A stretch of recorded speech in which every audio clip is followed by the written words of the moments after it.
लेकिन बढ़ते हैं आगे, बात जरा हुकूमत के एक और अहम और बड़े फैसले की करते हैं। और इस फैसले के आने के बाद सिविल सोसाइटी ने कहीं ना कहीं राहत की सांस ली है और लेफ्टिनेंट गवर्नर एडमिनिस्ट्रेशन की सराहना भी की है। मामला आरबीए का है।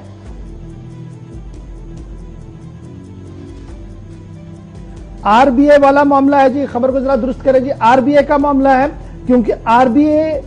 और एएलसी को लेकर हुकूमती सतह पर बड़ा फैसला लिया गया। जिन लोगों के रोजगार और एम्प्लॉयमेंट आरबीए और एएलसी कैटेगरी के तहत हुई है, उनके लिए लाजमी था कि वो अपने 7 साल के रोजगार यानी 7 साल का टेन्योर नौकरी का जो है वो रिजर्व बैकवर्ड एरियाज के अंदर दे या एक्चुअल लाइन ऑफ कंट्रोल के पास वाले इलाकों के अंदर दे, क्योंकि ये रिजर्व कैटेगरियां हैं और यहां पर मुरादें दी जाती थी इसलिए ताकि वो इन एरियाज के अंदर सर्व करें, उन्हें इन एरियाज की टोपोग्राफी का पता होता है। लेकिन लगातार ये शिकायतें मिल रही थी कि जिन लोगों ने रोजगार हासिल किया जी आरबीए और एएलसी कैटेगरी के तहत, और वो लगातार इन इलाकों के अंदर नौकरियां नहीं कर रहे हैं, शहर के अंदर नौकरियां कर रहे हैं और सिर्फ मुराद लेने के लिए सारा कुछ किया गया। अब जनरल एडमिनिस्ट्रेटिव डिपार्टमेंट ने बाकायदा तौर पर एक हुक्मनामा जारी कर दिया है और हुक्मनामे के तहत यह साफ कर दिया गया है कि जिन भी मुलाजमीन ने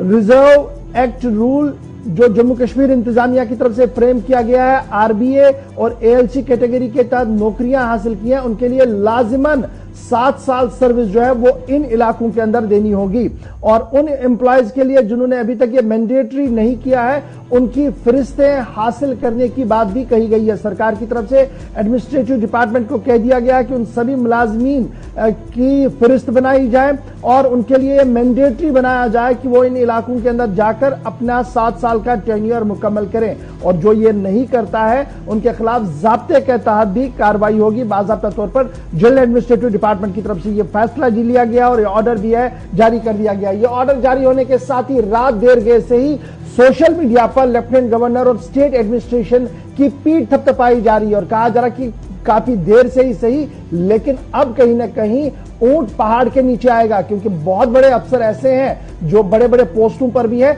लेकिन शायद ही कभी अपने डिस्ट्रिक्ट्स में जाकर उन्होंने देखा भी होगा कि सूरत हाल कैसी है। और इसी तरीके से जो बड़े एम्प्लॉयज है, चाहे सिविल सेक्रेटरीट से बाहर है, लेकिन लगातार वो एंजॉय करते रहे शहरों के अंदर, लेकिन गांव देहात का फायदा लेकर कभी उन इलाकों की ओर रुख नहीं किया। अब सरकार का चाबुक चला है और इंतजार रहेगा ये मुलाजमीन वहां पर कब जाए। अब जब ये सारी बहस चल रही है तो डॉक्टर्स और इंजीनियरिंग विंग को लेकर भी अवाम के अंदर एक रद्द अमल है और वो रद्द अमल मैं इसलिए रखना चाहता हूं ताकि सरकार के सामने 2 वे कम्युनिकेशन हो। कहा जा रहा है कि जिन लोगों को आप जी आरबीए और इस तरीके की कैटेगरीज के तहत एमबीबीएस की सीटें फराहम करते हैं तो उनके लिए भी ये लाजिमन करार दिया जाए कि वो इन फार फ्लंग एरियाज के अंदर अपनी मयाद मुलाजमत पूरी करें ताकि ये सस्टेन डेवलपमेंट जो है वो चल सके और सबको पता लग सके कि सूरत हाल कैसे बेहतर हो सकती है। क्योंकि जो लोग वहां से बहुत पहले बाहर आए थे लेकिन अभी वहां पर जायदाद है उनकी, वो उसका फायदा लेकर नौकरियां हासिल करें, और जो बिल्कुल एएलसी के पास रह रहे हैं उनके पास वो लवाजमात पूरे नहीं हो रहे हैं कि वो नौकरियों तक आ सके, वो नहीं रख रहे थे। बहरहाल ये एक लंबी बहस है, लेकिन अब सरकार के इस फैसले को जहां सिविल सोसाइटी खैर मकदम कर रही है, वहीं पर उम्मीद ये कर रही है कि डॉक्टर्स और इंजीनियर्स और ब्यूरोक्रेट्स का भी सेटअप तैयार किया जाए ताकि वहां पर भी इस तरीके की रौनक जो है वो देखने को मिल सके। चलिए।